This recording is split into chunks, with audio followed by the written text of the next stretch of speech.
बाला साहब ठाकरे की राजनीति का एक अंदाज था, शिवसेना की राजनीति का अपना अंदाज रहा, लेकिन ऐसा लगता है कि अर्श से शिवसेना की राजनीति फर्श पर आ गई है और इसकी बहुत बड़ी वजह रही महत्वाकांक्षाएं।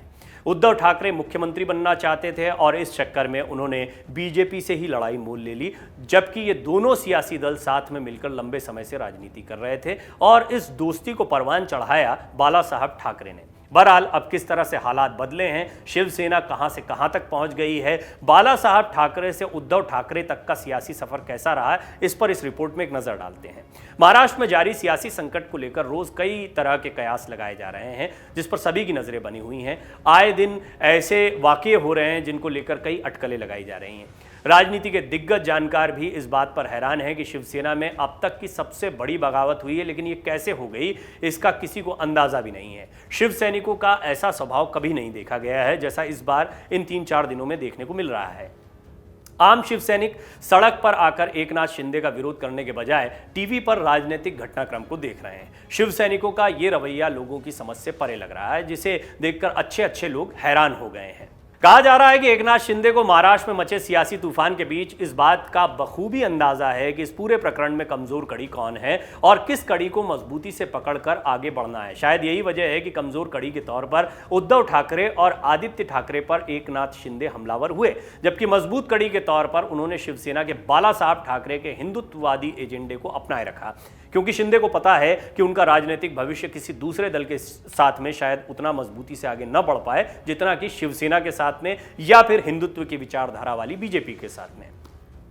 इसीलिए वो बाला साहब ठाकरे के हिंदुत्ववादी एजेंडे को आगे कर ठाकरे परिवार को बाहर का रास्ता दिखाकर सत्ता के सिंहासन पर काबिज होना चाहते हैं। सिर्फ मुख्यमंत्री की कुर्सी नहीं, शिवसेना की ताकत भी बहुत मुमकिन है। शिवसेना में बगावत करने वाले एकनाथ शिंदे न केवल महाराष्ट्र की सियासत में बदलाव करने में सफल होते दिख रहे हैं, बल्कि वो पार्टी पर भी अपना अधिकार जमाते दिख रहे हैं। राजनीतिक जानकारों का कहना है कि महाराष्ट्र में अभी जो भी सियासी तूफान आया है उसकी सबसे बड़ी वजह शिवसेना का कमजोर नेतृत्व है। ये कमजोर नेतृत्व शिवसेना का बाला साहब ठाकरे के बाद एक उपजे गैप की वजह से हुआ है। उनका कहना है कि शिवसेना हिंदुत्ववादी एजेंडा खुलकर ही आगे चल रही थी, लेकिन महाआघाड़ी गठबंधन के साथ पार्टी अपनी विचारधारा से भटक गई। यही वजह रही कि हिंदुत्ववादी एजेंडे को सबसे आगे लेकर चलने वाली राजनीतिक पार्टी में न सिर्फ अलगाव शुरू हुआ, बल्कि इतने बड़े विरोध और पार्टी की टूट का बीज भी पड़ गया। कहा जा रहा है कि एकनाथ शिंदे को इस बात का बखूबी अंदाजा है कि अगर वो भाजपा के साथ मिलते हैं तो उनका राजनीतिक भविष्य उतना चमकदार नहीं होगा जितना कि शिवसेना के साथ चलकर उनकी ही हिंदुत्ववादी एजेंडे वाली राजनीति को आगे बढ़ाने से होगा। महाराष्ट्र की राजनीति पर बारीक नजर रखने वाले विश्लेषकों का कहना है कि इस घटनाक्रम का अंजाम क्या होगा ये तो अभी तय नहीं है, लेकिन एक बात बिल्कुल स्पष्ट हो गई है कि जिस तरीके से बाला साहब ठाकरे राजनीति करते थे वो अब नहीं चलने वाली है।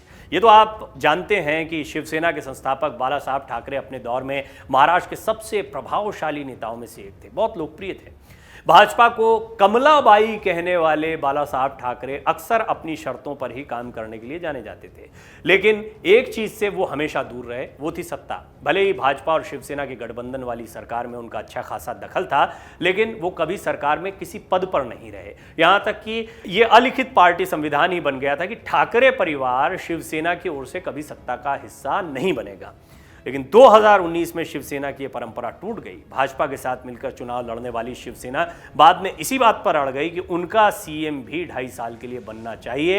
ये वादा अमित शाह ने किया था। देखते ही देखते इसी बात पर दोनों दलों के बीच में तनाव इतना बढ़ गया कि शिवसेना ने राह ही अलग कर ली और दशकों तक जिस कांग्रेस और एनसीपी से टकराव रहा उनके साथ मिलकर महाविकास अघाड़ी गठबंधन बना लिया। कहा जाता है कि इस गठबंधन की पहली शर्त ये थी कि उद्धव ठाकरे ही कमान संभालें। शिवसेना प्रमुख उद्धव ठाकरे ने यह मांग स्वीकार कर ली और सीएम बन गए। मौजूदा हालातों में माना जा रहा है कि उनका सीएम बनना और फिर बेटे आदित्य ठाकरे का मंत्री बनना ही शिवसेना में नाराजगी की वजह बना। जैसे ही ठाकरे परिवार के सत्ता का हिस्सा बनने से दूर रहने की परंपरा टूटी तो पूरी फैमिली, पूरा परिवार आलोचना से परे भी नहीं रह पाया, जैसा बाला साहब ठाकरे के दौर में था। राजनीतिक विश्लेषकों की माने तो सीएम उद्धव ठाकरे की छवि पिता की तरह जादुई नहीं रही। इसके अलावा सत्ता को स्वीकार करके उन्होंने ठाकरे फैमिली के सत्ता से दूर रहने के नैतिक संदेश को भी खत्म कर दिया। इससे शिव सैनिकों के बीच ठाकरे फैमिली का वो रुतबा नहीं रहा जो बाला साहब ठाकरे के दौर में रहता था। तो सत्ता तो मिल गई, लेकिन शिवसेना में जो ताकत थी, जो रौब था, जो रुतबा था, वो जाता रहा। और इसकी बड़ी वजह कहीं ना कहीं उद्धव ठाकरे दिखाई पड़ते हैं। डाउनलोड करें अमर उजाला ऐप और पाएं खबरें लगातार। अगर आप ये वीडियो YouTube पर देख रहे हैं तो हमारे चैनल को सब्सक्राइब करें और बेल आइकन को दबाना ना भूलें। अगर आप Facebook पर ये वीडियो देख रहे हैं तो हमारे पेज को लाइक करें।